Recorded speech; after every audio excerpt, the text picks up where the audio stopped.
Bonjour à tous et bienvenue pour cette nouvelle vidéo. Je suis ravie de vous retrouver. J'espère que vous allez bien, que vous avez passé une bonne semaine.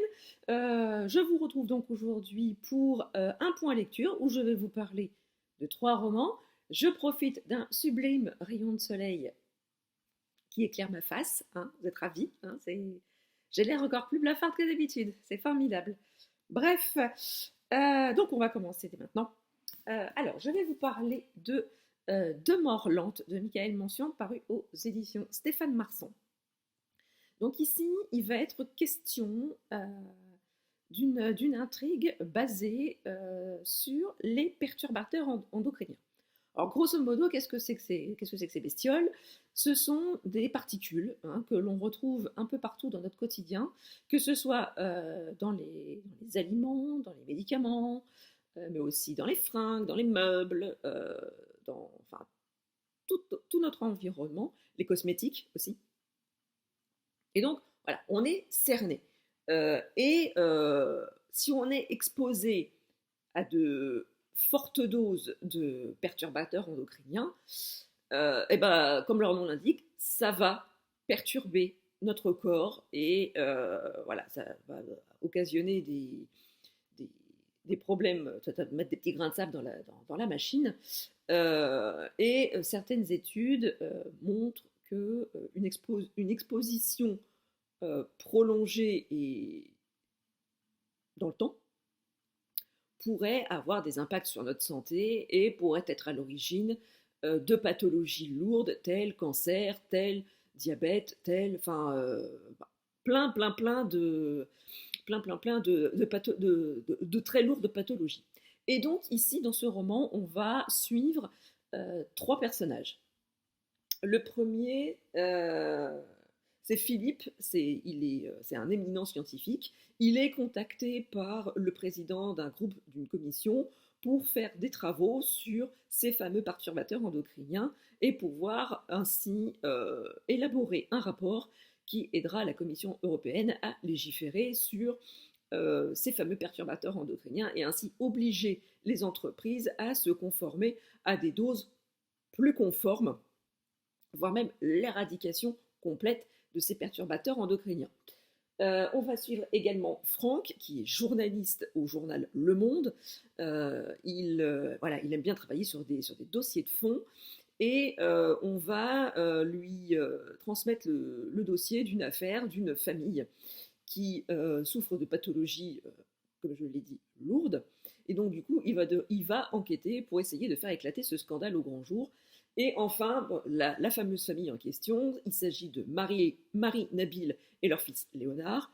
On apprend dès le début du roman que Marie souffre d'une hypothyroïdie qui lui occasionne de sérieux troubles au quotidien. Et elle suit un traitement médicamenteux assez lourd. Enfin, bref, c'est difficile à vivre avec cette pathologie au quotidien, mais bon, voilà. Une fois le choc passé, ils arrivent quand même peu ou prou à vivre avec ça. Et puis, leur fils grandit et ils s'aperçoivent, l'école les appelle fréquemment pour leur dire voilà, Léonard s'est battu, voilà, il s'est battu avec une petite fille, il a frappé une petite fille, il a frappé un autre enfant. Bon, voilà, un petit peu lassés de se faire convoquer par l'école de leur fils, lors de la dernière convocation, on leur a quand même suggéré qu'il fallait peut-être songer à consulter. Donc, ils ont été consultés, et là, du coup, le verdict tombe. Léonard souffre d'autisme. Il est atteint par un spectre autistique.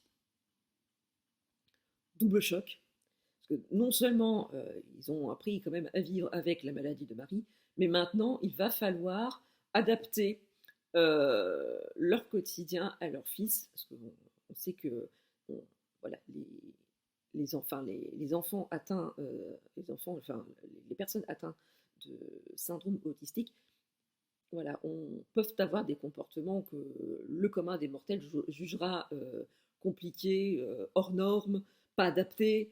Mais bon, voilà, ils sont dans leur monde à eux, il faut arriver à les comprendre.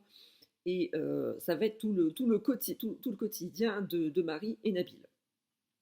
Et puis un jour, Nabil et Léonard vont jouer, enfin voilà, Nabil emmène son fils jouer sur le terrain d'une maison abandonnée sur lesquelles ils ont l'habitude d'aller pour aller jouer au ballon.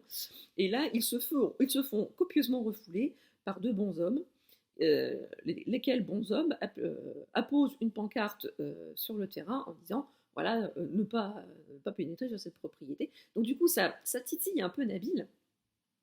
Il va faire un petit peu quelques recherches sur Internet et il va s'apercevoir que ce terrain appartient à une entreprise de traitement des déchets. Et cette entreprise de traitement des déchets, du coup, elle utilise des procédés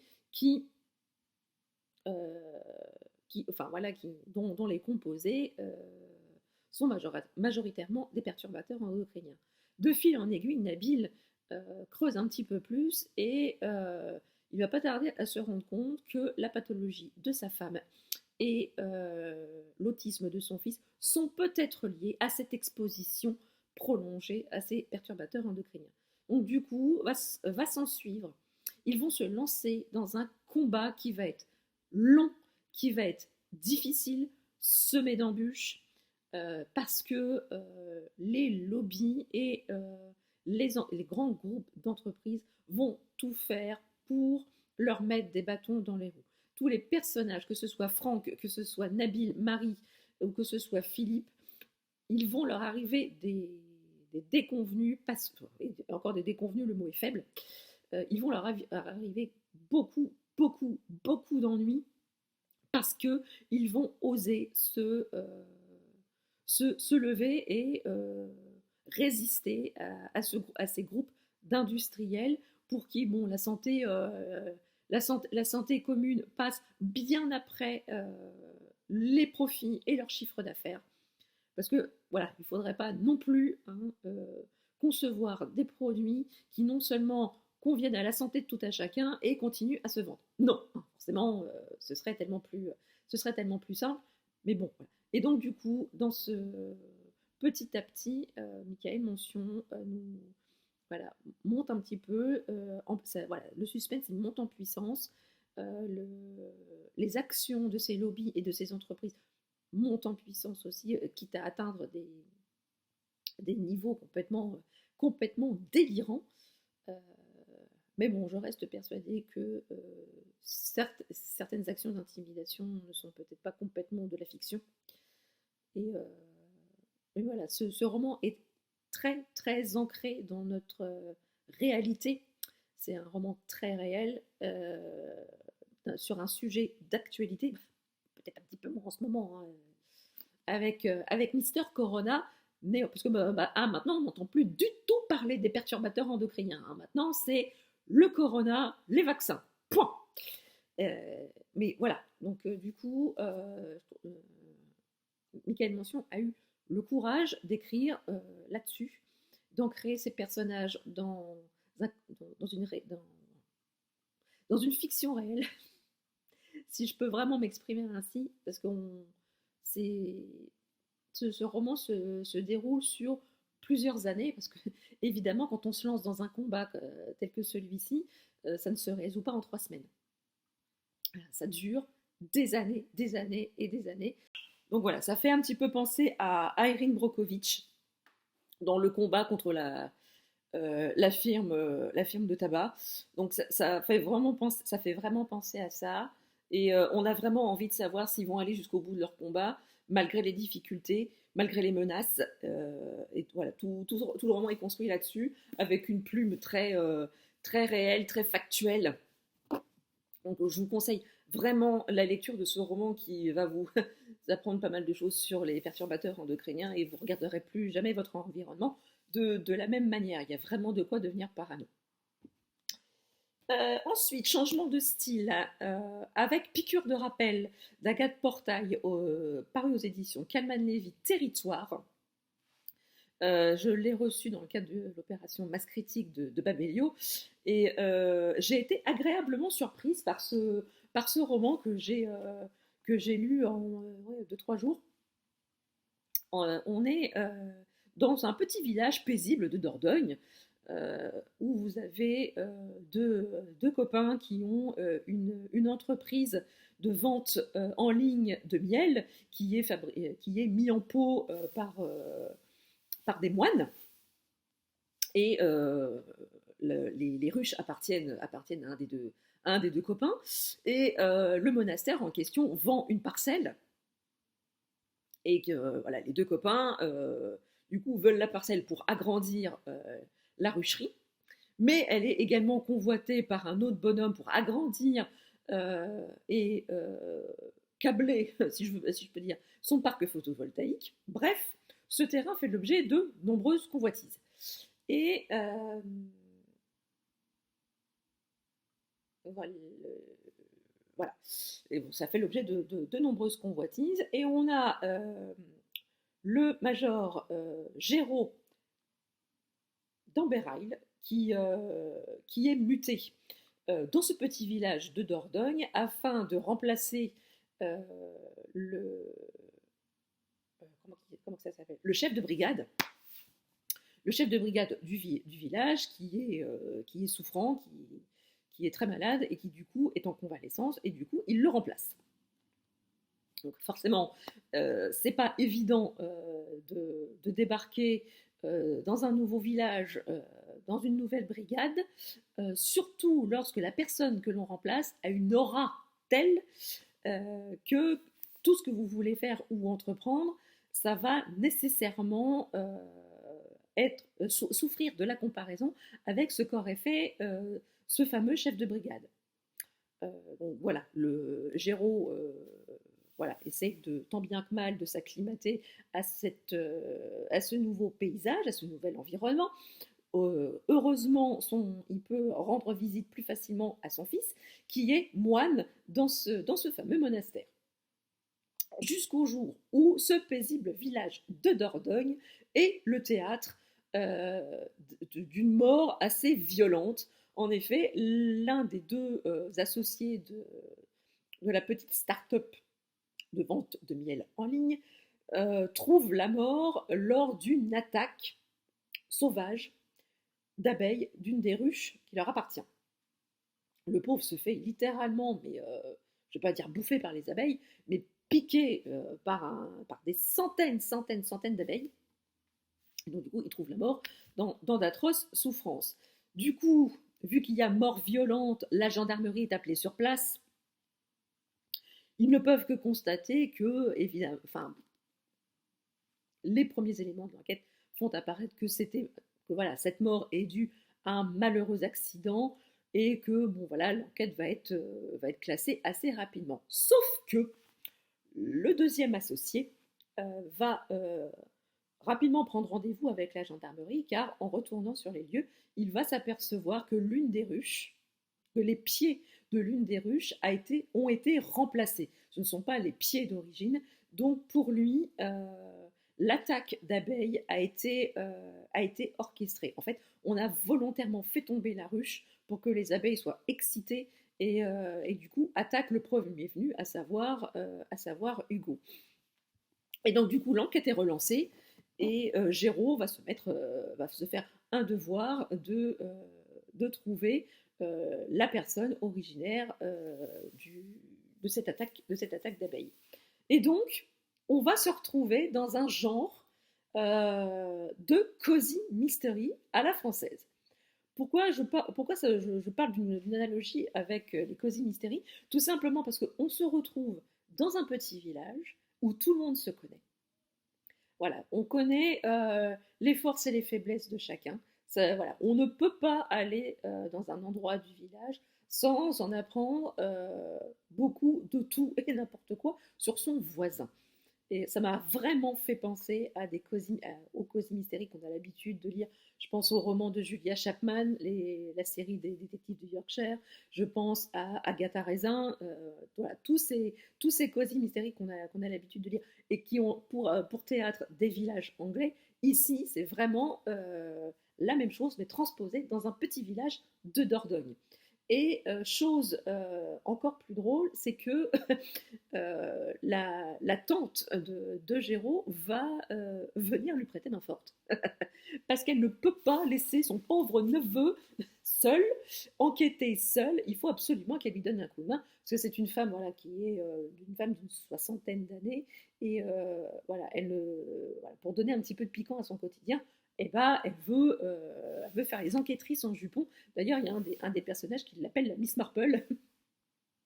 Et franchement, c'est tout à fait ça. Alors bon, évidemment, en lisant ce roman, je me suis aperçue que c'était le deuxième roman où apparaissait le personnage de Géraud et de Daphné, sa tante. Le premier étant L'année du gel, où il y a eu aussi une enquête réalisée par Géraud avec l'appui de sa tata. Et donc du coup, ça m'a vraiment beaucoup plu. J'ai beaucoup aimé les personnages, j'ai beaucoup aimé l'histoire, parce que voilà, sous couvert d'une sombre attaque d'abeilles, on réussit quand même à déterrer des secrets qui étaient super bien enfouis. Et voilà, la mort subite de cette personne a réveillé un peu les instincts et réveillé et délié les langues. J'ai beaucoup aimé, voilà, j'ai beaucoup aimé cette histoire, et surtout la fin où Géraud s'est pris, s'est pris d'une, je pense, il a voulu imiter Hercule Poirot en disant, ça y est, alors, d'un seul coup, voilà, il discute avec ses collaborateurs et sa tante, et d'un seul coup, oh, ça pristille, ça y est, j'ai trouvé le meurtrier, je sais qui l'a tué. Franchement, ça m'a fait beaucoup rire. C'est très plaisant. C'est une écriture très fluide. On s'attache très vite au personnage. J'ai beaucoup aimé le personnage de Géraud, et sa tante m'a fait mourir de rire. Voilà, c'est une très bonne lecture, c'est une très bonne découverte que j'ai réalisée grâce à ma critique de Babelio. Je vous encourage vivement à découvrir la plume d'Agathe Portail. Et quant à moi, je vais essayer de me procurer L'année du gel assez rapidement, parce que j'ai vraiment envie de retrouver ce personnage très vite. Et enfin, je vais vous parler du tome 5 des Chroniques de Sainte-Marie, Hier ou jamais, de Jody Taylor, paru aux éditions Hervé Chopin. Je ne vais pas vous faire l'affront, voilà, je vais vous dire grosso modo, voilà, on se retrouve dans l'Institut de Sainte-Marie, où vivent des scientifiques et des historiens qui voyagent dans le temps pour observer les grands événements de l'histoire mondiale, de l'histoire universelle. Parce que ce n'est pas uniquement l'histoire anglaise, c'est vraiment l'histoire de l'humanité. On voyage au Crétacé, on voyage pendant l'Antiquité, à Rome, en Égypte ancienne, enfin bref, on voyage partout au Moyen-Âge, bref, on voyage dans n'importe quelle époque. Et on a le personnage de Maxwell, qui est historienne, elle a un doctorat en histoire, et elle est, là en l'occurrence, elle est directrice des opérations. On se retrouve à la suite des événements qui ont eu lieu dans le tome 4, dont je ne vais pas vous parler pour éviter de vous spoiler. Tout ce que je vais vous dire, c'est qu'ici est organisée une journée porte ouverte de l'Institut Sainte-Marie, histoire de faire le plein de sous-sous, et le plein aussi de nouvelles recrues, hein, parce que voilà, l'Institut souffre d'un manque cruel de personnel, et donc du coup ils veulent faire une journée porte ouverte afin de récupérer quelques fonds et récupérer un petit peu de moyens humains. Bien évidemment, il va y avoir des voyages dans le temps, plusieurs missions vont être programmées. Alors évidemment, je rappelle, on est dans les Chroniques de Sainte-Marie, et les voyages dans le temps, si tout est censé se dérouler nickel chrome sur le papier, et ben dans la réalité, ça ne se passe jamais nickel chrome. Il se passe toujours un ou deux événements qui font que les membres de la mission ont chaud au cul. Hein. Dans le meilleur des cas, ils sont chauds au cul. Dans le pire, il y en a qui ne reviennent pas, hein, malheureusement. Et voilà, c'est ce qui fait aussi la force de ce roman, c'est que il peut arriver n'importe quelle couille dans le pâté dans les missions ou au sein de la vie de l'Institut de Sainte-Marie. Tous les membres de Sainte-Marie se relèvent, ils ont une faculté de rebondir à chaque obstacle. Et d'ailleurs, certains personnages le disent, nous sommes Sainte-Marie. Voilà, les membres de l'Institut font corps avec les murs, avec l'institution en elle-même. C'est une force incroyable dans ce roman. Les personnages ils sont tous hyper attachants. On aime suivre leur évolution tout au long des tomes. Et je peux vous dire que Maxwell a énormément évolué entre le tome 1 et ce tome-là. Ce n'est plus la même jeune femme. Comme qui dirait, elle a déroulé du câble. Elle a réellement déroulé du câble. Il y est arrivé des choses, enfin, tout y est tombé sur la tronche. Elle a été blessée même grièvement. Il lui est arrivé tout et n'importe quoi. Et elle arrive encore à se lever le matin et à penser à sa prochaine mission, à son prochain saut. Parce que voilà, ici, dans les voyages dans le temps, ça s'appelle des sauts. Et franchement, j'adore cette série. Je ne me lasse jamais de cette série. Il se passe toujours des choses hyper intéressantes, des rebondissements auxquels on ne s'attend pas. Là encore, j'ai encore eu un rebondissement auquel je ne m'attendais absolument pas. Et pourtant, je devrais être habituée avec les chroniques de Sainte-Marie. Mais à chaque fois, j'arrive encore à être surprise. Et il y a une chose, si un jour j'arrive à rencontrer l'autrice, il va falloir que je lui demande comment les personnages, voilà, à chaque fois qu'ils ont un coup de moins bien, rien ne peut, comment dire, je trouve pas mes mots. Tout peut être solutionné par une tasse de thé. Alors, voilà, il y a une couille, une tasse de thé. Une difficulté, une tasse de thé. Et je peux vous dire que dans ce roman-là, ils ont énormément de difficultés. Donc, tous les personnages boivent des citernes et des citernes de thé sans jamais, une seule fois, aller faire pipi. Va falloir qu'on m'explique comment, en buvant 10 000 litres de thé, tu peux ne pas aller faire pipi. Moi, je bois une tasse, enfin un mug, hein, je vais faire pipi 2 fois dans l'heure. Qu'on m'explique comment, en arrivant à boire des citernes de thé, on ne fait jamais pipi. Voilà, qu'on m'explique. Hein, si vous-même vous avez la réponse à cette question existentielle au possible, parce que c'est vrai quoi, c'est existentiel, comment on peut boire des litres de thé sans aller faire pipi? Expliquez-moi, je ne sais pas. Enfin voilà, en tout cas, j'ai encore le tome 6 là qui m'attend, je vais très très rapidement le sortir de ma palle parce que j'ai trop envie de savoir la suite, c'est trop bien là, la fin, là, c'est trop bien. Voilà. Si vous ne connaissez pas encore cette série, qu'attendez-vous? Commencez là, voilà. Je pense que je vais vous saouler jusqu'à la fin des temps avec cette série. Voilà. Et ils font jamais pipi. Voilà.